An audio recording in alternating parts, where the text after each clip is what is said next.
বুয়ুতুহুম খাবিয়াতাম বিমা যালামু। এখানে যারা আলেম বসে আছেন, আল্লাহ হযরত লূত আলাইহিস সালামের কাহিনীটা নবীকে জানিয়েছেন, আমাদেরকে শোনাচ্ছেন কেন? আল্লাহ যেন তার আঙ্গুল দিয়ে এভাবে দেখাচ্ছেন, ফাতিলকা বুয়ুতুহুম, বাইতুন না, বহু বচন দিয়েছেন। আল্লাহ বলেন এই সেই ঘরগুলো, খাবিয়াতান, আমি জনশূন্য করে দিয়েছি, পরিত্যক্ত বানিয়ে দিয়েছি, বিমা যালামু, এই জালেমদের জুলুমের কারণে। কারণ যে জমিনে জুলুম করা হয় ওই জমিনটা পর্যন্ত আলহামদুলিল্লাহ বাংলাদেশের ঐতিহ্যবাহী জেলা গাজীপুর কোনাবাড়ি ডিগ্রি কলেজ ময়দানে বৃহত্তর ফরিদপুর ঐক্য পরিষদের উদ্যোগে মহাবিশ্বের মহাবিশ্বর আমাদের মালিক, আমাদের মনিব, মহান রব্বুল ইজ্জাতুল জালালের মুখের পবিত্র বাণী কোরআনে কারীম তাফসীর ও কোরআন মাহফিলের স্বনামধন্য সভাপতি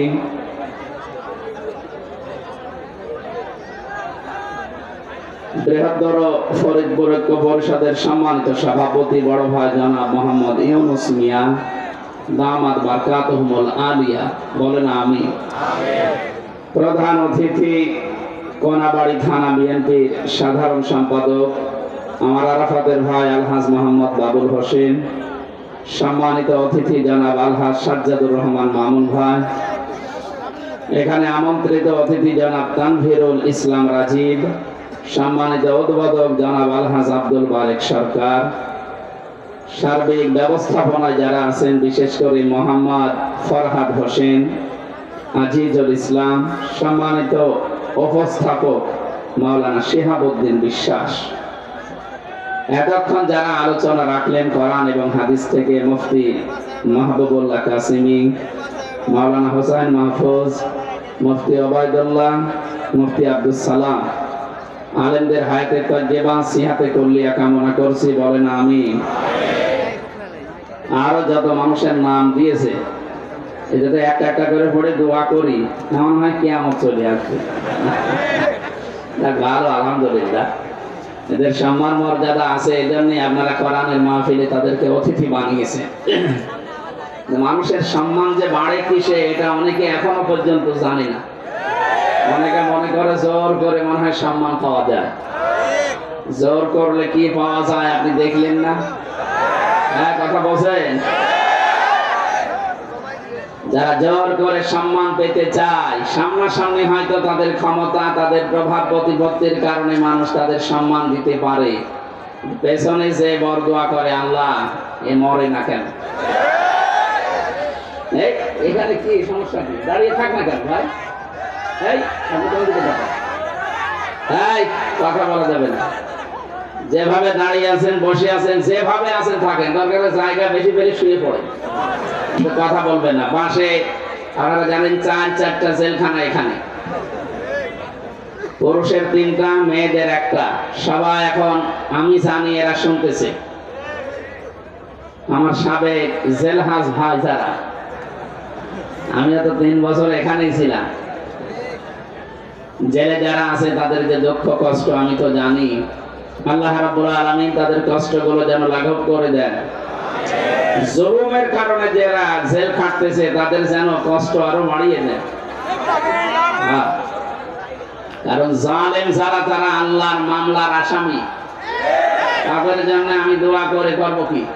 কিন্তু মাজলুম যারা বিনা কারণে জেলের ভেতরে এখনো বন্দী আছে, আমার শ্রদ্ধাভাজন ব্যক্তিত্ব আছে এখানে, জনাব এটিএম আজহারুল ইসলাম, আতালাল্লাহু উমরাহু ওয়া বারাকাল্লাহু ফি হায়াতি, সকলে বলেন আমিন। এই মাজলুম মানুষটা সহ যত মানুষ এই 4 জেলখানা এবং গাজীপুরের জেলা কারাগারে যত মানুষ আছে, আল্লাহ তাদেরকে যেন সুস্থ রাখেন। নিরাপরাধ মানুষদেরকে যেন আল্লাহ মুক্ত বাতাসে আবার বের করে দেন। যারা এসেছে আগে শুকরিয়া আদায় করেন তো আলহামদুলিল্লাহ। এই বাম পাশ থেকে কথা আসতেছে কিন্তু ভাই, কোরআনে কারীম শোনার কিছু আদব আছে। এটা তো আর মমতাজের কনসার্ট না, যদিও এখন ধরা পড়েছে। ফাস্তামিউ লাহু ওয়া আনসিতু। আল্লাহ বলে শুধু শুনলে হবে না, সামিয়া না দিয়ে ফাস্তামিউ দিয়েছে। বাবা ইফতিয়াল থেকে এই শব্দটা আসলে বাংলা অর্থ দাঁড়ায় আপনি শুধু শুনবেন না, মনোযোগ সহকারে শোনা লাগবে। কারণ এই কালাম কার? শুধু শুনলেই হবে না, চুপ থাকা লাগবে। কি কথা বলেন না কেন? এই জন্য যারা শুনতেছেন আলহামদুলিল্লাহ চুপ করে শুনবেন। দুইটাই ফরজ, শোনাও ফরজ, চুপ থাকা ফরজ। এখানে এসেছেন তো কিছু নেওয়ার জন্য নাকি? কিছু না নিয়ে যদি আপনি চলে যান তো এই সময়টা কাজে লাগালে আমরা কত কাজ করতে পারতাম। সব বাদ দিয়ে যারা এসেছি একটু কিছু নেওয়ার জন্য ধৈর্য ধারণ করে। আমরা বলছিলাম এই যে জোর করে যারা সম্মান পেতে চায় যাদের অবস্থা, আমি হাজ্জাজ বিন ইউসুফ এই লোকটার জীবনী পড়েছি। এই লোকটা খুব জালেম ছিল, জুলুম করতো মানুষের প্রতি। আর মন্ত্রী পরিষদ একদিন এসে বলে, বাদশাহ আপনার জন্য তো বাইরে যেতে পারি না, মানুষ শুধু গালি দেয় আপনাকে। গালি দেয় মানে হ্যাঁ আপনাকে শুধু মানুষ গালি দেয়। কেউ জালেম বলে, কেউ হারামি বলে, কেউ যার সন্তান বলে। আমার সামনে বলুক তো, আপনি ছদ্মবেশ নিয়ে যান, আপনার সামনেই বলবে। ও ছদ্মবেশ লাগিয়েছে, এই যে দরবেশের কথা শুনছিলেন, ও যে ছদ্মবেশ নিয়েছিল, দাড়ি কেটে সফাং সফা, চেনা যাচ্ছিল না। ওইরকম একটা ছদ্মবেশ নিয়ে বাইরে গেছে, রাস্তায় একটা গ্রাম্য লোকের সাথে দেখা। ডাক দিয়ে বলে, ওই বাদশাহ হাজ্জাজ বিন ইউসুফ লোকটা কেমন? ও তো জালেম, একটা জারস সন্তান। যেই বলেছে জালেম আর জারস, গেছে ওর মাথা খারাপ হয়েছে। বেটা আমার জিনিস না, আমি সেই হাজ্জাজ বিন ইউসুফ। চিন্তা করছে আমার তো আর মাথা থাকবে না। ডাক দিয়ে বলছে, বাদশাহ আপনি আমার চেনেন? না, আমি এই গ্রামের ওই লোক যার মাসে 2 দিন মাথা খারাপ হয়, আজকে তার পয়লা দিন। তুই পাগল, তোর 2 দিন মাসে মাথা খারাপ হয়, আজকে পয়লা দিন, তার মানে আরেকদিনও মাথা খারাপ হবে এই মাসে। তোর সাথে কথা বলে যা, ওই দিন কিন্তু পাগল বলে বেশি গিয়েছে। কথা বলছে না কেন? আমরা এই 15.5 বছরে পাগল বলে বেশি আছি। তাছাড়া পাগল না বলে আমরা তো থাকতাম সবাই ওর ভেতরে, অথবা অনেককে ইলিয়াস আলীর মতো গুম করে দিত। আমার বিশ্ববিদ্যালয়ের 2 জন 8-9 বছর হয়ে গেল ওলিউল্লাহ মুকাদ্দাস এখনো পাওয়া যায়নি। মিনি আয়না ঘর এবং বড় আয়না ঘরে কত মানুষ ছিল, কতগুলো মানুষ এভাবে তারা লিখে রাখতো এই আঙ্গুল দিয়ে। এত বড় বড় নখ হয়েছে, 5 বছর 7 বছর 8 বছর 10 বছর 14 বছর পড়ে আছে, কেউ জানে না। তারা দেওয়ালের সাথে লিখে রাখতো ভাঙা ভাঙা অক্ষরে এই আঙ্গুল দিয়ে, যে ভাই যদি বাইরে কেউ যেতে পারেন আমার এই নাম্বারে জানাবেন যে আমি বেঁচে আছি। এখনো পর্যন্ত দেখি অনেকে জালেমের সাফাই গায়। আপনি মানুষ, বাংলাদেশের 18 কোটি মানুষ যদি জালেমদের মাফ করে দেয়, ব্যারিস্টার আরমানের বউ জীবনও মাফ করবে। বাস্তবতা বোঝেন কিছু? কত ঝড় গেছে এই মানুষগুলোর উপরে। আমার 10 দিনেই আমার জীবন শেষ, তারা আজ 10 বছর 8 বছর। আলেমদেরকে যত অপমান করেছিল আল্লাহ ডবল অপমান এখন তাদেরকে করছে। এই জন্য সাবধান থাকবো আমরা। আলেমরা নবীর ওয়ারিস সরাসরি, আর উলামা ওয়ারাসাতুল আম্বিয়া, নবীর উত্তরাধিকারী। তারা নবীর গায়ে হাত দিলে যা হতো, আলেমদের গায়ে হাত দিলে তাই হবে। আলেম আবার আলেমের মতো হওয়া লাগবে। আলেম যদি আবার জালেমের চাইতে খারাপ হয়, তোরে পিটানো ভালো। আলেম ছিল না জালেমদের পক্ষে? কথা বলে না কেন? ওই রকম আলেম না। কত বড় দুর্নীতিগ্রস্ত হলে দেশটা যে জাতীয় মসজিদের ইমামও পালিয়ে যায়। আর কোথায় নামাবেন দেশটা বলেন? একটা মসজিদের ইমাম, তাও বাংলাদেশের কেন্দ্রীয় মসজিদ, জাতীয় মসজিদ, তার ইমামও পালিয়ে গেছে। এসেছিল আবার জোর করে ইমামতি নেওয়ার জন্য, জনগণ জুতা দিয়ে পিটিয়েছে। পরের দিন আবার স্ট্যাটাসও দিয়েছে যে জনগণ জুতা মেরেছে কিন্তু আমার গায়ে লাগে।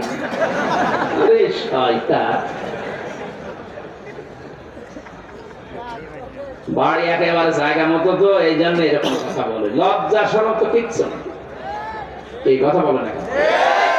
আমার মনে হয় ম্যাডাম খালেদা জিয়া যা বলেছিল যে নামটা পাল্টানো দরকার, আসলে ওই নাম পাল্টানো অভিশপ্ত নাম। নামটার ভেতরে কেমন যেন একটা অভিশপ্ত জিনিস লুকিয়ে আছে। গয়কার পয়াকার বাকিটা আমি বললাম না। এই নাম কোনদিন মুসলমানরা রাখে? মুসলমানরা রাখবে গোলাপ, অন্তত গোপাল বাদ দিয়ে গোলাপগঞ্জ দেওয়া দরকার। এটা ফুলের নাম, যেন একটু সুঘ্রাণ আসে। এই জন্য পাগল বলে যারা এতদিন অন্তত বেঁচে আছি, আমাদের শিক্ষা নেওয়া দরকার আজকে। এই জালেম যারা বিদায় নিল, এই জালেমদের পরিণতি কি হয়েছে আল্লাহ আমাদেরকে একটু দেখিয়েছেন। সূরা নমল 19 নম্বর পারা 20 নম্বর পৃষ্ঠা 7 নম্বর লাইনের 52 নম্বর আয়াতে কথা বলে কি মোবাইলটা কেটে নিন।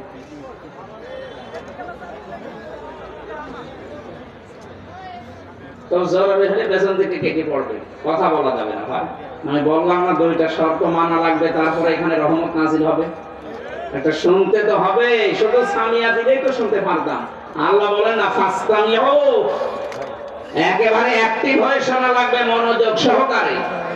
কারণ এখন একটা ইবাদত চলছে, যতক্ষণ বসে থাকবেন আর যাই হোক গুনাহ হচ্ছে না। এই কথা বলে না কেন? আর গুনাহ যদি না হয় বিপরীত যেটা সওয়াব মাস্ট বি হবে। এক একটা অক্ষর শুনবেন 10টা করে নেকি পেয়ে যাবেন। সুবহানাল্লাহ। আল্লাহ রাব্বুল আলামিন বলেন ফাতিলকা বুয়ুতুহুম খাবিয়াতান বিমা যালামু। এখানে যারা আলেম বসে আছেন, আল্লাহ হযরত লূত আলাইহিস সালামের কাহিনীটা নবীকে জানিয়েছেন, আমাদেরকে শোনাচ্ছেন কেন? আল্লাহ তাআলা আঙ্গুল দিয়ে ভাবে দেখাচ্ছেন। ফাতিলকা বুয়ুতুহুম, বাইতুন না, বহু বচন দিয়েছেন। আল্লাহ বলেন এই সেই ঘরগুলো খাবিয়াতান, আমি জনশূন্য করে দিয়েছি, পরিত্যক্ত বানিয়ে দিয়েছি। বিমা যালামু, এই জালেমদের জুলুমের কারণে। কারণ যে জমিনে জুলুম করা হয় ওই জমিনটা পর্যন্ত আল্লাহর কাছে অভিশপ্ত হয়ে যায়। একটা কত বাস্তব 2024 5 আগস্টের বিকাল 5টা বাজতে বাজতে আল্লাহ মনে হচ্ছে আমাদেরকে চোখে আঙ্গুল দিয়ে দেখিয়েছে। দেখেন, একটু তাকিয়ে দেখেন জালেমদের যত বাড়ি ঘর সারা বাংলাদেশে। তো আমি ঘুরছি 630টা থানার প্রায় জায়গায় আমার যাওয়া শেষ। আমি এই 3 মাস কয়েকদিনের ভেতরে ঘোরাঘুরি করে যা দেখলাম, জালেমদের কোনো বাড়ি দেশে আর নেই। আপনি আমার কুষ্টিয়ার দিকে তাকান, হানিফের বাড়ি, কুষ্টিয়ায় হানিফ সাহেবের বাড়ি কয়েকদিন আগেও আমি পাশ দিয়ে আসলাম, দেখলাম জাতীয় টয়লেট হয়ে গেছে। একবারে 4-5 জন করে যাচ্ছে, কেউ এদিকে কেউ এদিকে কেউ এদিকে কেউ এদিকে, মনে হচ্ছে জামাত বদ্ধ টয়লেট চলছে। আল্লাহ কেন এমন করে দিলেন? আল্লাহ পাক বলেন ইন্না ফি যালিকা লাআয়াতাল লিকাওমিন ইয়ালামুন। আলেম ভাইরা বলেন তো এখানে লামে তাকিদ দিয়ে আল্লাহ কি বুঝিয়েছেন? যত তাফসীর আমি মিলিয়েছি এই লাম তাকিদের সাথে আধুনিক তাফসীরের মুফাসসির একরাম বলতে চাচ্ছেন আল্লাহ যেন আপনাদেরকেও দেখাচ্ছেন পৃথিবীর মানুষেরা সাবধান, এর ভেতরে কিন্তু শিক্ষা আছে যদি জ্ঞানী হয়ে থাকো। কি শিক্ষা আমরা নিতে পারি? এই 15.5 বছরে ওদের এত গভীরে শিকড় ছিল জালেমদের। আপনি তাকান, একেবারে দারওয়ান থেকে শুরু করে সংসদ পর্যন্ত সব জায়গায় ওদের লোক সেট করা ছিল, এমনকি কারাগারেও। কথা বলেন না, কারাগারে আলেমদের কষ্ট দেওয়ার জন্য আলাদা কিছু মানুষ ওদের সেট করা ছিল। সুব্রত বালা, দেবদুলাল, আমি নিজে পেয়েছি এদের আচরণ গুলো। এ মানুষগুলো এমনি সাধারণ মানুষের সাথে যা করে, আমার আর মামুনুল হক আলেম যারা ছিলাম তাদের সাথে আচরণ আলাদা করে। আল্লাহ রাব্বুল আলামিন বলেন এখানে ওদের শিকড় সব জায়গায় ওরা গেঁথে রেখেছিল। আমি দেখেছি তারেক জিয়া সাহেবের পিএস, অপু ভাই ছিল, ওনার বন্ধু গিয়াসউদ্দিন মামুন ভাই ছিল, ওনাদের দিকে সিসি ক্যামেরা দিয়ে মাওলানা মামুনুল হকের দিকে ক্যামেরা দিয়ে আলাদা ভাবে বসে বসে দেখতো যে এদের সাথে কেউ কথা বলে কিনা। আরে জালেমারা, এমনিতেই তো জুলুম করিস, এরপরে আবার সবকিছু বন্ধ করে দিয়ে 3টা বছর আমাদেরকে যোগাযোগ করতে দেয়নি।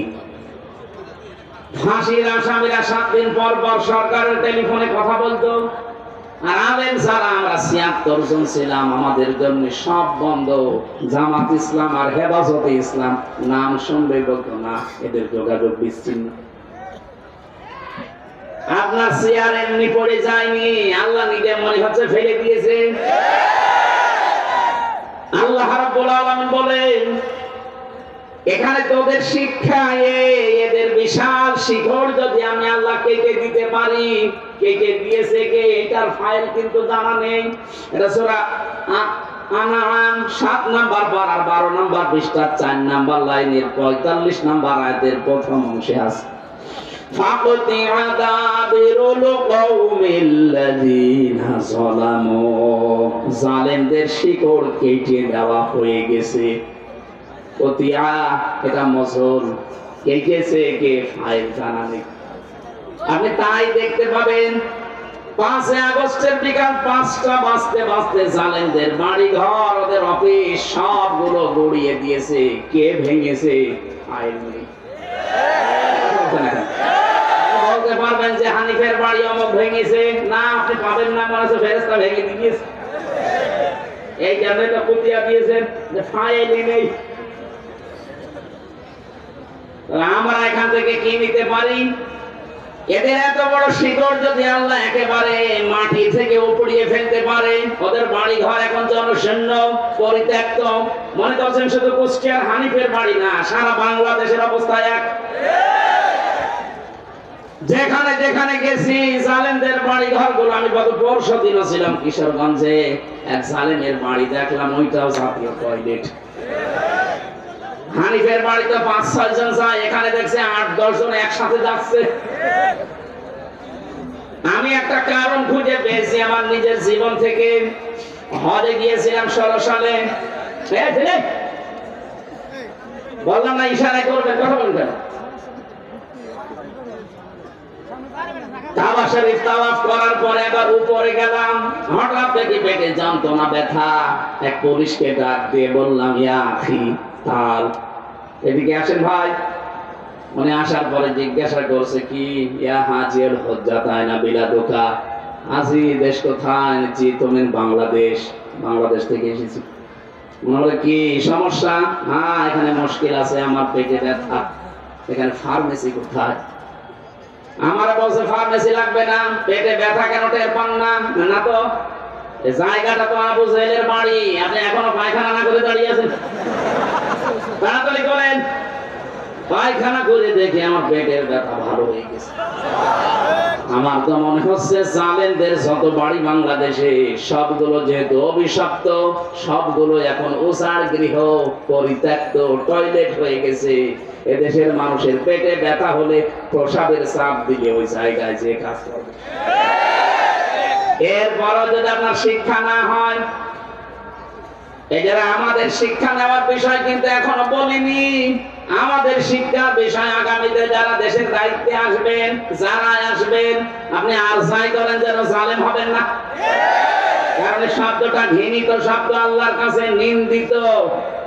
জালেমদেরকে আল্লাহ সবচাইতে বেশি টার্গেটে রাখেন। সূরা ইব্রাহিম 42 নম্বর আয়াত, ওয়ালা তাহসাবান্নাল্লাহা গাফিলান আম্মা ইয়ামালুস সালিমুন। আল্লাহ পাক বলেন, কি মনে করেন হে নবী আমি জালেমদের কোনো খবর রাখি না? সবচাইতে বেশি খোঁজ খবর রাখি আমি জালেমদের ব্যাপারে। এই জন্য আমরা সামনে যারা আসে আমি আহ্বান জানাচ্ছি, খুব ভালোবাসি আপনাদের, সে যেই হোক, সামনে যারা চেয়ার পাবেন তারা আর যাই করেন বাংলাদেশে জুলুম করবেন না। এ জুলুম নিজের নফসের উপর থেকে শুরু, নিজের উপরও জুলুম করবেন না। নিজের উপরে জুলুম কি? অনেকের অর্থ সম্পদ, টাকা পয়সা, প্রভাব, প্রতিপত্তি, ক্ষমতা হয়ে গেলে তখন পাপ কাছে পা বাড়ায়। এটা সূরা হুদের 9 নম্বর আয়াতে আল্লাহ দলিল দিয়েছেন, ওয়ালা ইন আযাকনাল ইনসানা মিন্না রাহমাতান সুম্মা নাযা'নাহা মিন ইন্নাহু লায়ায়ুসুন কাফুর।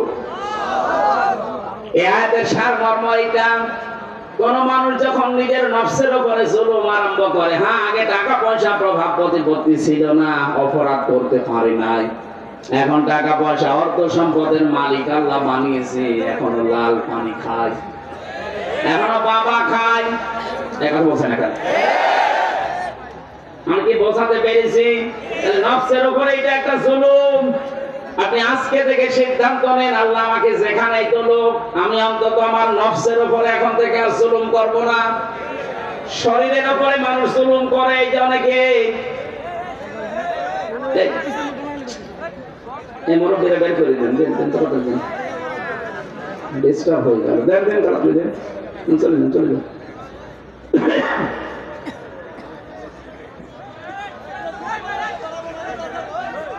নিজের শরীরের সাথে যারা জুলুম করি আমরা, ভারতের এই বিনাপ করা পত্রিকাগুলো যখন আসতো, আকাশ সংস্কৃতির নামে ওলট পালট সিনেমা, থিয়েটার, নভেল, নাটক, এগুলো দেখে নিজেকে কন্ট্রোল করতে না পেরে অনেকে হস্তমৈথুন করে নিজের যৌবন নষ্ট করে ফেলে। না এই গাজীপুরে নেই? আছে মানে যে হারবালের পোস্টার, তার প্রমাণ ইন্ডিয়া হারবাল, কলকাতা হারবাল, ও ছাতা দিয়ে কি হবে? আপনি তো আগেই মেশিন শেষ করে ফেলেছেন। অবশ্য ঠিক, মানে ও মনে হয় শেষ না। এটা আপনি শরীরটা শেষ করলে, আপনি কি জানেন ৭০ ফোঁটা রক্ত দিয়ে ১ ফোঁটা বীর্য তৈরি হয়? আপনি কোন কারণে এগুলো দেখবেন আর করবেন? আজকে থেকে তাওবা করে ফিরে আসা লাগবে। এই মোবাইলে এমন দৃশ্য রাখা যাবে না যেটা নিজে দেখলে আনন্দ পান, অন্য দেখলে লজ্জা পান। এরকম দৃশ্য নেই? যাদের মোবাইলে আছে এই মুহূর্তে ডিলিট করা লাগবে। তাড়াতাড়ি কর। এখন যদি আপনি মোবাইল বন্ধ হয়ে যায়, ডিলিট করতে পারছেন না, বাড়িতে যেটা নিজে দেখলে আনন্দ পান, অন্য কেউ দেখলে লজ্জা পান, এমন দৃশ্য থাকলেই ডিলিট করবেন। কারা কারা হাত তুলবেন? ওরে আল্লাহ, এখন মুরব্বী মানুষ 2 হাত তুলিস, কি আছে আপনার মোবাইলে?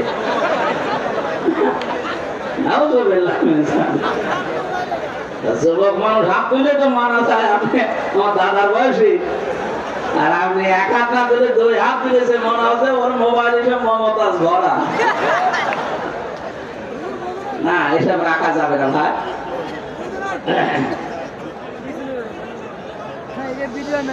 গাজীপুরবাসী খুব মনোযোগ সহকারে আমাদের এখান থেকে শিক্ষা নিয়ে যাওয়া লাগবে। সুতরাং আমার নিজের শরীরের উপর থেকে কোনো কিছু যেন অপচয় হয়ে না যায়, কারণ সেইটা অপচয় করবেন, ওটা কিন্তু আর কোনোদিন ফিরে আসবে না। খুব গুরুত্বপূর্ণ জিনিস আল্লাহ শরীরের ভেতরে দিয়ে রেখেছেন। যত খাবার খান, এই খাবারগুলো নির্যাস থেকে পিত্ত রস তৈরি হয়। বিজ্ঞান এখন প্রমাণ করছে শরীরে পেটের ভেতরে যতক্ষণ খাবার থাকবে পিত্ত রস পড়তেই থাকবে। খাবার না থাকলে রস পড়া বন্ধ হয়ে যাবে। আল্লাহ এটা দিয়ে বোঝাতে চায়, বান্দা আমি নিজে অপচয় করি না, এটা তার প্রমাণ। রসটা যেহেতু দামি, এত দামি রস, এটা যতক্ষণ তোর পেটে খাবার থাকবে এটা ফোঁটা ফোঁটা পড়বে, খাবারগুলো হজম হবে। এটা যখন খাবার থাকবে না, পড়লে তো অপচয় হবে। এই জন্য আমি আল্লাহ ওটা অটোমেটিক বন্ধ করে দেই। অথচ আমাদের শরীরের অপচয় আমরা যারা করছি কিছু মনে করি না। যৌবন যখন শেষ হয়ে যাবে তখন আর দোয়া করেও কাজ হবে না, তাবিজ কবজেও কাজ হবে না। এখন থেকে সতর্ক, আমরা যেন অন্তত এই শয়তানি কাজে কেউ হাত পা না বাড়ায়। কথা বলে না কেন? মানতে পারবেন ইনশাআল্লাহ? তাহলে আমরা আজকে থেকে শিক্ষা নিয়ে গেলাম, জালেমদের প্রতি যেহেতু আল্লাহর সবচাইতে বেশি টার্গেট, আর নিজে আল্লাহ মামলা দায়ের করবে, নিজে মামলা দায়ের করবে জালেমদের বিরুদ্ধে। এটা সূরা শূরা 25 নম্বর পারা 6 নম্বর পৃষ্ঠা 13 নম্বর লাইনের 42 নম্বর আয়াতে আছে ইন্নামাস সাবিলু আলাল্লাযীনা ইয়াসলিমুনান নাস। আল্লাহ পাক বলেন অবশ্যই আমি আল্লাহ মামলা দায়ের করব কিয়ামতের ময়দানে জালেমদের বিরুদ্ধে।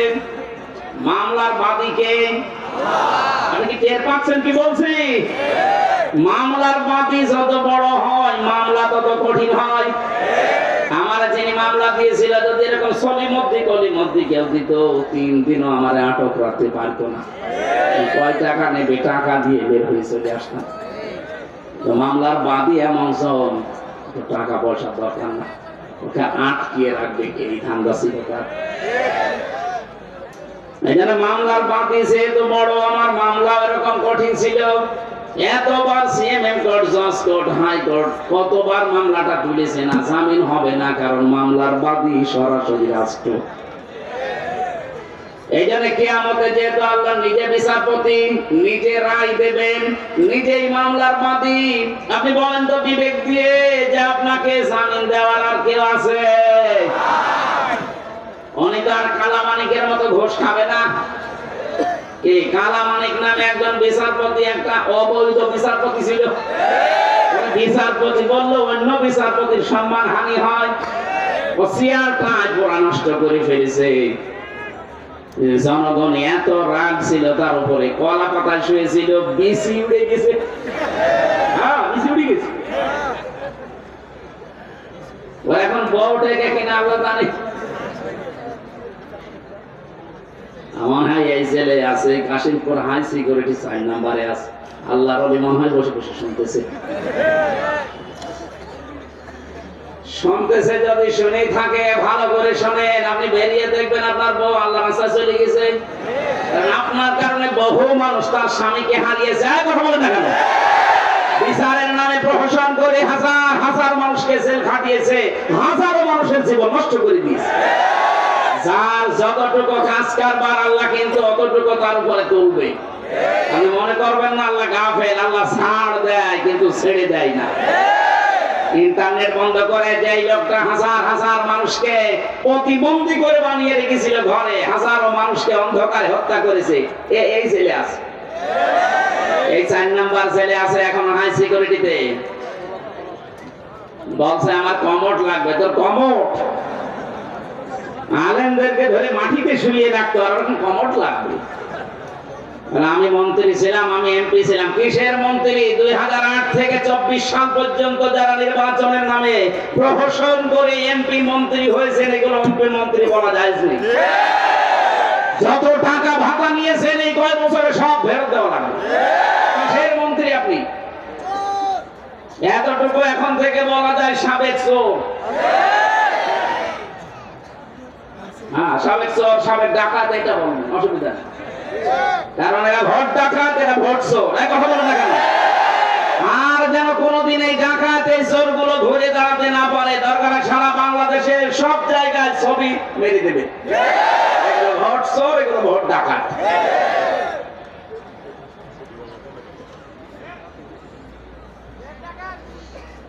গাজীপুরবাসী জালেমেরা যেহেতু আল্লাহর মামলার আসামি, আমি আয়াতটা পড়ার পরে চিন্তা ভাবনা করলাম আল্লাহ কিন্তু ইয়াজলিমুন আল মুসলিমুনা দেয়নি, ইয়াজলিমুন নাস। আল্লাহ বলেন শুধু মুসলমানদের উপরে যারা জুলুম করবে তারাই কিন্তু আল্লাহর মামলার আসামি না। যারা মানুষ হয়ে মানুষের অধিকার নষ্ট করে, তাদের উপরে জুলুম করে, ওরা আল্লাহর মামলার আসামি। আজকেও দেখলাম ভারতে সংখ্যালঘু নির্যাতন চলছে, এমনকি আমাদের কলিজার সবচাইতে দামি জায়গা যেটা মসজিদ, সেইটা ভেঙে দিচ্ছে। সারা পৃথিবীর 57টা মুসলিম রাষ্ট্রকে আমরা আহ্বান জানাচ্ছি, সবাই ঐক্যবদ্ধ হন। 200 কোটি মুসলমান এই পৃথিবীতে আছে, হিন্দু মাত্র 120 কোটি। খ্রিস্টানদেরকেও বলবো, আপনাদের মেয়েকেও ইন্ডিয়ার বুকে ওরা ন্যাংটা করে উলঙ্গ করে হাঁটিয়েছে। এই মুশরিক আর ইহুদি যারা, এরা তামাম দুনিয়ার মানবতার শত্রু। এরা মানুষ না। তাম দুনিয়াতে এতদিন জানিয়েছে যে বাংলাদেশের সংখ্যালঘু নির্যাতন হয়, অথচ তাদের দেশে আর সংখ্যালঘু মুসলমানের অনিরাপদ। তাদের ইবাদত খানাগুলো ভেঙে বলছে এখানে মন্দির ছিল। নাউজুবিল্লাহি মিন যালিক। আমরা ঢাকার স্বামীবাগের ইসকন মন্দিরকে যদি এখন দাবি তুলি যে 500 বছর আগে এটা মসজিদ ছিল, নেন ঠেলা ভেঙে দেবো এখন। আজ পর্যন্ত বাংলাদেশে কোন মন্দির ভেঙে মসজিদ বানিয়েছে ইতিহাস আছে? বলুন কোন কারণে আল্লাহর ঘরে হাত দিচ্ছে? একবার আপনার দাদারা কাবা শরীফে হাত দিয়ে একেবারে কাসিম মাকুল হয়ে গেছে। আমার তো মনে হচ্ছে ভারতে আল্লাহর ঘর মসজিদ গুলো যেভাবে ভাঙা হচ্ছে, আল্লাহ না জানে আবার আবাবিল পাঠিয়ে দেয় কিনা। আমাদের ইমানের দাবি এখন সারা বিশ্বের 200 কোটি মুসলমানের ভারত বয়কট করা লাগবে। কোনো দরকার নেই ওদের। ওরা এখন কান্নাকাটি অলরেডি আরম্ভ করেছে। আজকে ওদের পেঁয়াজ, ওদের আলু সব বর্ডার পৌঁছে যাচ্ছে। নেমে পড়েছে অলরেডি তারা রাজপথে। যে একজন এই উশৃঙ্খল, একজন বেয়াদব মানুষের কারণে আজ আমরা অনেক মানুষ না খেয়ে মরছি। আমাদের দেশকে তাম দুনিয়ায় কালার করার জন্য বলে এই দেশে হিন্দু মুসলমান দাঙ্গা। কিসের দাঙ্গা? এই যে সৌহার্দ্য পরিবেশে এই দেশে বাস করি আমরা, পৃথিবীতে কোন দেশে এমন মুসলিম নেই। বিশ্বের বহু দেশ তো ছোট বয়সে ঘুরলাম, কই এত সুন্দর সাম্প্রদায়িক সম্প্রীতি নিয়ে বাস করার দেশ পৃথিবীতে নেই।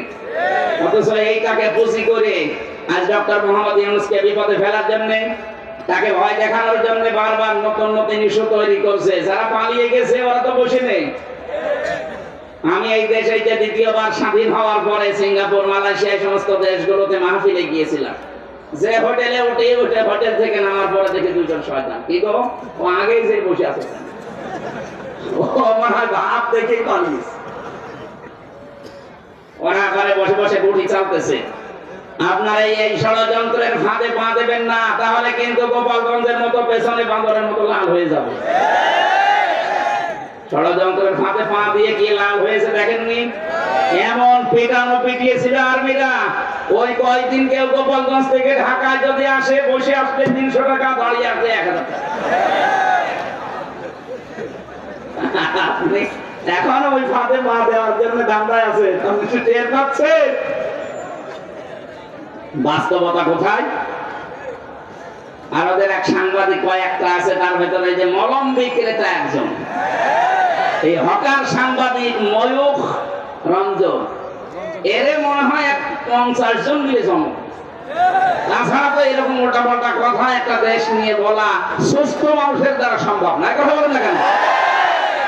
খালি বাজে বাজে কথা ওর মুখ দিয়ে বের হয়। এখন শুনছে নাকি চট্টগ্রাম নিয়ে নেবে। আরে ভাই, চট্টগ্রাম নিয়ে নেবেন মানে আপনি কি যৌতুক চান? আর মেয়ে তো পালিয়ে গেছে, যৌতুক কিসে? পালানো মেয়ের আবার যৌতুক আছে? পালানো মেয়ের যৌতুক কিসে? বিয়েই তো মানি না। কারণ যার সাথে গেছে ও তো ফুল হাতা, আর আমাদের হাত হাতা। ফুল হাতার সাথে হাত হাতা যায়? আমি এই শব্দটা শুনেছিলাম এই জেলে আসার পর। এখানে যে জেলা ছিল দেবদুলাল, ওটা হচ্ছে ফুলহাতা। ও যেদিনই আসতো জনগণ বলতো ফুলহাতা আসতেছে। তখন বুঝলাম যে ও ফুলহাতা কি আর হাতাটা কি। এতদিন পর্যন্ত আপনি বলতেন যে আমাদের স্বামী স্ত্রীর সম্পর্ক। আরে ভাই, স্বামী স্ত্রীর সম্পর্ক হয় কি করে? ও দাদা তো ফুলহাতা, এত মুসলমানি দিয়ে তারপরে স্বামী স্ত্রী। তো এ যে বয়স দাদা, আর এখন মুসলমানের দিকে খুঁজে পাওয়া যাবে, ওরা থেকে কেটে বাদ দিয়ে দেওয়া।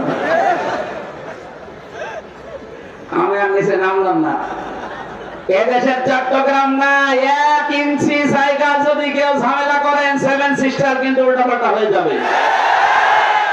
বাংলাদেশের মুসলমানদের আর কিছু না থাক, এদের যা ঈমান আছে, যতটুকু নামাজ পড়তে না পারে, এদের যা ঈমান আছে, এদেশের 18 কোটি মানুষ যদি বাংলার 1 ইঞ্চি মানুষের জন্য জীবন দিতে হয়, 36 কোটি নিয়ে মরব আমরা। ওগো দেখেছে তাকবীর, আল্লাহু আকবার, লিল্লাহি তাকবীর, আল্লাহু আকবার, ভারতের নারারা, হুশিয়ার সাবধান, হুশিয়ার সাবধান, ভারতের নারারা, লিল্লাহি তাকবীর। ঘোগো দেখেছেন আপনারা? ঘোগোর ফাঁদ দেখেননি? 57টা মুসলিম রাষ্ট্র কিন্তু সব এখন এক হয়ে যাচ্ছে। আপনার এই দুর্বিসন্ধির কারণে, ষড়যন্ত্রের কারণে শেষে বিপদে পড়বে। আমরা আপনাদেরকেও ভালোবাসি। ভারত আমাদের শত্রু না, কারণ সেখানে আমাদের মুসলমান ভাইরা আছে। কিছু উগ্র আছে, এদের কারণে দেশটা ধ্বংস হয়ে যাচ্ছে। আপনারা সোচ্চার হবেন, আগামীতে কোনো উগ্র যেন চেয়ারে বসতে না পারে। মানুষ হয়ে বসুক, অসুবিধা নেই।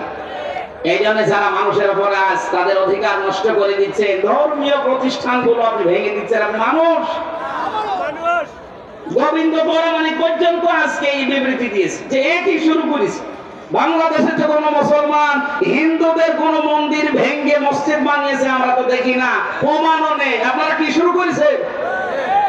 তাম দুনিয়া থেকে আজ ঘৃণা জানাচ্ছে। লজ্জা নেই, ঘৃণা করবে কি? লজ্জা তো থাকে ইমানদারের। আল হায়াউ শুবাতুম মিনাল ঈমান। লজ্জা নেই, ঈমান নেই। ও তো ঈমানই নেই, তো লজ্জা থাকবে কি করে? আমার ভাইরা, আমি যেহেতু আয়াত পড়েছিলাম, জালিমরা আল্লাহর মামলার আসামি, সুতরাং 15.5 বছরে যারা জুলুম করেছেন, আপনি আর যাই মনে করেন, আপনি কিন্তু আল্লাহর মামলার আসামি। বলেন, 1628 জন মানুষ ছিল এই বাংলাদেশের দায়িত্বে। এই 1628 জন মানুষই আমি মিলিয়ে দেখেছি, এরা প্রত্যেকেই হয় জালেম না জালেমের দোষর। এই কথা বলেন না কেন? যারা জালেম, জালেমের দোষর, এরা সরাসরি মামলার আসামি। কার? আল্লাহ মামলা দেবে আপনার বিরুদ্ধে। আপনি টের পাচ্ছেন? রাষ্ট্রের প্রধান মামলা দিয়েছিল, এই জন্য আলেমরা এতদিন কষ্ট পেয়েছে। আর আপনি কিয়ামতে সরাসরি আল্লাহ কেসের আসামি হবে। তার মানে আপনি জেনে নিতে পারেন আপনি চির জাহান্নামী। এই কথা বললেন না কেন? পৃথিবীতে যারা 3টা অপরাধ করবে, আল্লাহ নিজে হাতে তাদেরকে 2টা করে শাস্তি দেবে। আমি এটা বানালাম, এটা সূরা ফুরকানের ভেতরে আছে 68 নম্বর আয়াত। ও গাজীপুরবাসী, মনের খাতায় আজকে নোট করে নিয়ে যাবেন, যেহেতু এই আয়াতটা এখন খুব দরকার, এই জন্য বলছি। আবার বলছি, যারা দুনিয়ায় 3টা অপরাধ করবে তাদেরকে আল্লাহ নিজে ডবল শাস্তি দেবেন। কয়টা? আরো জোরে। আয়াত নাম্বার সূরা ফুরকানের 68 নাম্বার আয়াত, 19 নাম্বার পারা 4 নাম্বার পৃষ্ঠার 13 নাম্বার লাইনে আছে। এটা তাফসীরে ফি সিলালিল কোরআনে পাবেন। আল্লাহ রাব্বুল আলামিন বলেন, দেখেন তো গাজীপুরে আছে কিনা। ওয়াল্লাযীনা লা ইয়াদউনা মা'আল্লাহি ইলাহান আখার। আল্লাহ পাক বলেন, যারা আল্লাহকে ডাকে সাথে সাথে অন্য কাউকে ডাকে, তাদের শাস্তি হবে ডবল। এই যে আমার তাহেরি ভাই এখন না ধরা পড়েছে, কিন্তু এর আগে উনি যে জিকির করতো, আল্লাহর নামে জিকির করে পাশাপাশি জিকির করতো কেল্লা বাবা, ফতে বাবা। কোথায় কেল্লা, কোথায় ফতে? আল্লাহর সাথে মিলিয়ে দিলেন। যেখানে আল্লাহ বাদে অন্য কারো নামে জিকির করা জায়েজ নেই। এই ছেলে 4 নম্বরে আমার সাথে যে সোহেল চৌধুরী হত্যা মামলার আসামি মামুন ভাই ছিল, 25 বছর ছেলে। আমরা রাত 2:30 3টায় উঠতাম তাহাজ্জুদের জন্য। উনি আমার নিচতলায় থাকতো, দেখতাম উনিও উঠে জিকির করছে, ইয়া রাসূলুল্লাহ, ইয়া রাসূলুল্লাহ। কি গো? একদিন মাওলানা মামুনুল হক আর আমি ভাইকে ডাকলাম যে ভাই আপনি কি করেন? আমরা নামাজে দাঁড়িয়ে 1.5 পারা 2 পারা পড়ি, আমাদের ডিস্টার্ব হয়। আপনি কিসের জিকির করেন? বলছে রাসূলের কেশকে। রাসূলের এশকে আপনি তাই বলি ইয়া রাসূলুল্লাহ, ইয়া রাসূলুল্লাহ জিকির করবেন? ইয়া রাসূলুল্লাহ কোনো জিকির নেই, জিকির হবে আল্লাহর নামে। রাসূলের নামে আপনি পড়তে পারেন দরুদ। এই কথা বলছেন না কেন? তারপর ইয়া রাসূলুল্লাহ না সাল্লাল্লাহু আলাইহি ওয়াসাল্লাম আপনি এতটুকু পড়েন। আপনি কিসের জিকির বানিয়েছেন? হয়তো ওনাকে কেউ শিখিয়ে দিয়েছিল তাহিরের মতো, এই কারণে পরবর্তীতে জিতে কিছুদিন আগে বের হয়ে গেছে, এখন সংশোধন হয়ে গেছে। আমরা চাই আমার এটা যেহেতু রেকর্ড হচ্ছে তাম বাংলাদেশে যাবে, আর এটা ব্রাহ্মণবাড়িয়া, কুমিল্লা, এই 2 জেলায় বেশি চলে। কারণ যত গরম সুন্নি, ঠান্ডা সুন্নি, মিঠা সুন্নি, শয়তান সুন্নি সব ওখানে। ওদেরকে সুন্নি নাম দিয়েছে কে? ওরা হচ্ছে আহলে বেদাত, আহলে সুন্নাত না। আহলে সুন্নাত ওরা হলে আমরা কি? বলেন, ওরা যদি আহলে সুন্নাত হয় যে আমরা কি? ওরা ইসলামের ভেতরে যত নতুন নতুন জিনিস সব ঢুকিয়েছে, ওরা আহলে সুন্নাত না, ওরা আহলে বেদাত। বেদাত যারা করে তাদেরকে সালাম দেওয়া যায় না। নবীজি এত রাগ করবেন কিয়ামতে, এদের সামনে আল্লাহর নবী পর্দা ফেলে দেবে ফেরেশতাদেরকে, বলবে এটা তো আমার উম্মত, বলবে না আপনি দুনিয়া থেকে আসার পরে ওরা কেল্লা বাবা ফতে বাবা জিকির বানিয়েছে। নবীজি এত রেগে যাবেন, বলবেন সাহবান সাহবান লিমান গাজ্জারা বাদি, দূর হয়ে যা, আমার রেখে আসা ইসলামকে যারা পরিবর্তন করে ফেলেছিস তুই আমার উম্মত না। আপনিও কিন্তু বিপদে পড়বেন ভাই, ওই শয়তানদের খপ্পরে পড়ে যদি ওদের মতো জিকির আরম্ভ করেন। মা আল্লাহ আছে না, মা আল্লাহি ইলাহান আখার, আল্লাহর সাথে যারা অন্য কাউকে ডাকে তাদের শাস্তি হবে। এই যে ডবল শাস্তি, আপনার বিশ্বাস হচ্ছে না? এর পরের আয়াতে আছে 69 নম্বর আয়াত, ইউদাআফ লাহুল আযাবু ইয়াউমাল কিয়ামাহ। আল্লাহ পাক বলেন ওদের শাস্তি হবে ডবল কিয়ামতে, ওয়া ইয়াখলুদ ফীহি মুহানা, চিরস্থায়ী ভাবে অপমানজনক অবস্থায় জাহান্নামে প্রবেশ করবে। বলেন নাউজুবিল্লাহ। আমি বলেছিলাম তিনটা পাপ, শাস্তি কয়টা?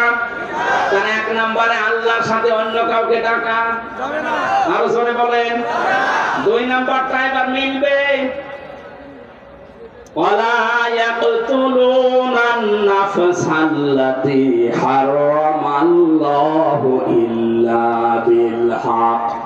দুনিয়ায় যারা অন্যায় ভাবে মানুষ হত্যা করে, 2024 সালের 5 আগস্ট পর্যন্ত 2732 জন মানুষ আপনি মেরেছেন। হয় আপনি নির্দেশে মেরেছেন, না আপনার যে কোনো কায়দায় আপনি তাদেরকে বিদায় করেছেন। এই গণহত্যার সাথে আপনি অবশ্যই জড়িত যারা ছিল, এই মানুষগুলোর কিয়ামতের শাস্তি ডবল হবে। এরা যদি মাপ পেতে চায়, আবু সাইদ মুগ্ধ, রায়হান, ফয়সাল সহ, ইয়ামিন সহ, যে গাড়ি থেকে, পুলিশের গাড়ি থেকে যারা ফেলে দিচ্ছিল ওটার নাম ইয়ামিন, ওর বাবার সাথে আমার দেখা হয়েছিল। বলেন তো কিভাবে আপনি এখনো জিন্দা ছিল, ফেলে দেওয়ার পরে ওই সময় যদি হাসপাতালে বেঁচে যেত, মনে হচ্ছে কুকুরের বাচ্চা ফেলে দিচ্ছে।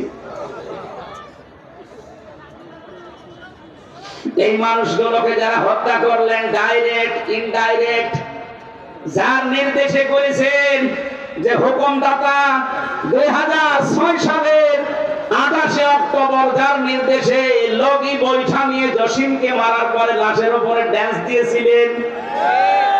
এই কথা বলছেন আপনি, মনে করেন যে আপনি মানুষ আছেন? না, আপনি আর মানুষ নেই। আমি 7 সালে একবার সিরাজগঞ্জ থেকে যাচ্ছিলাম, বাসে যেতাম, তখন ড্রাইভারের পেছনে বসে আছি, ড্রাইভার একেবারে রাস্তার মাঝখানে দেখলাম একটা কুকুর পড়ে মরে আছে, মাঝখান দিয়ে না দিয়ে বাম দিয়ে চালিয়ে দিল, গাড়ি ঝাঁকি দিয়েছে।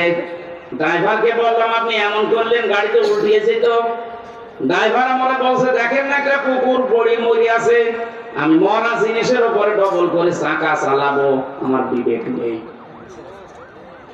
ওনারে বললাম ভাই তো মরা কুকুর মরে গেছে, মারলে কি আর না মারলে কি?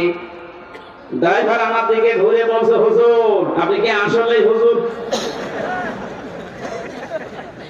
নাকি ভয় ধরেছে? কিসের হুজুর আপনি? আপনি দেখেন যে একটা মরা জিনিস পড়ে আছে, আমি ডবল করে চালিয়ে দেব। ও হোক কুকুর, ও তো একটা প্রাণী, আল্লাহর সৃষ্টি, একটা মরা জিনিস কুকুর, তারপরে ওই লোকটা মারতে চায় না ডবল করে। বললাম নাম কি? হিন্দু একটা নাম বললো। বললাম আপনার ঈমান নেই, কিন্তু আপনার বিবেক আছে, আপনি ডবল করে মরা জিনিস মারতে পারেন, আপনার বিবেকে বাধা দেয়। অথচ এই দেশে জীবিত মানুষ হত্যা করার পরে তার লাশের উপরে ড্যান্স, এগুলোকে মানুষ বলবেন কোন কারণে? আপনি এগুলো মানুষ না। মানুষ হত্যার সাথে যারা জড়িত, এই রাজনীতি যারা আরম্ভ করেছেন, আপনার কিয়ামতের শাস্তি আল্লাহ নিজে ডবল করে দিবে। আল্লাহর শাস্তির ধরন দেখেছেন? সূরা নিসার 93 নম্বর আয়াত। অনেকে মনে করে যা করেছি একবার আস্তাগফিরুল্লাহ পড়ে দিব হয়ে যাবে। আরে ভাই, আস্তাগফিরুল্লাহ আপনার জন্য না। ওয়া মাইয়াকতুল মুমিনা মুতাআম্মিদান জাযাউহু জাহান্নাম।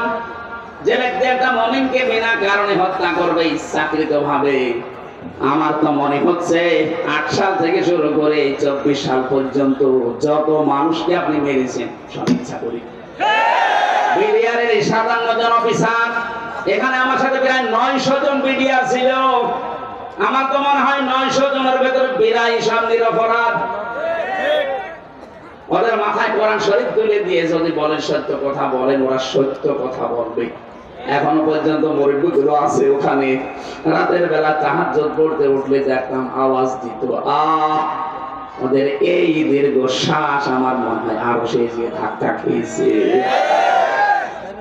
মাজলুমের এই দীর্ঘ শ্বাস দুনিয়ায় থাকে না, এটা আরো সে চলে যায়। কত মানুষের বরদোয়া লেগে আছে আপনার এই অবৈধ চেয়ারের সাথে, আপনি জানেন।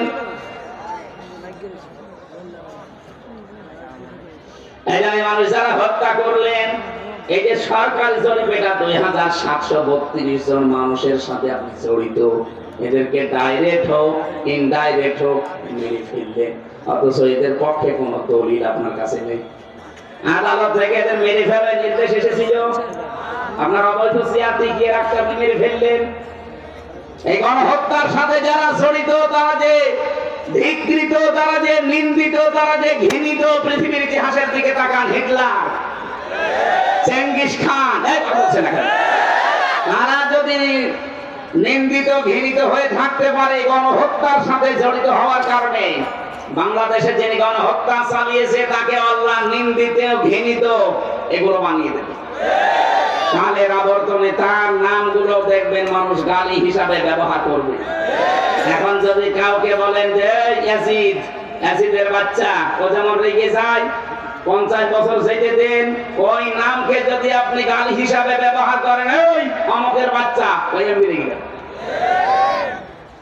বলেন তো এখানে যদি কোন হিন্দুকে বলেন ভাই ছেলে হয়েছে 50,000 টাকা আপনাকে দেব, আপনি হিটলার রাখেন, বলো কি নাম নাকি? হিটলার, ইয়াসিদ, কত সুন্দর নাম, অথচ ইয়াসিদ নামটা রাখতে রাজি না। এই নামই যদি আল্লাহ গালি বানিয়ে দেয়, আপনার নাম যাই হোক, এই নাম আর নাম থাকবে না। কালের আবর্তনে দেখবেন এই নামটাও আল্লাহ গালি বানিয়ে দিয়েছে। আমার মনে হয় কাউকে রাগাতে হলে বলা লাগবে তুই তুই তুই, কথা বলছে না, এমনি রেগে যাবে।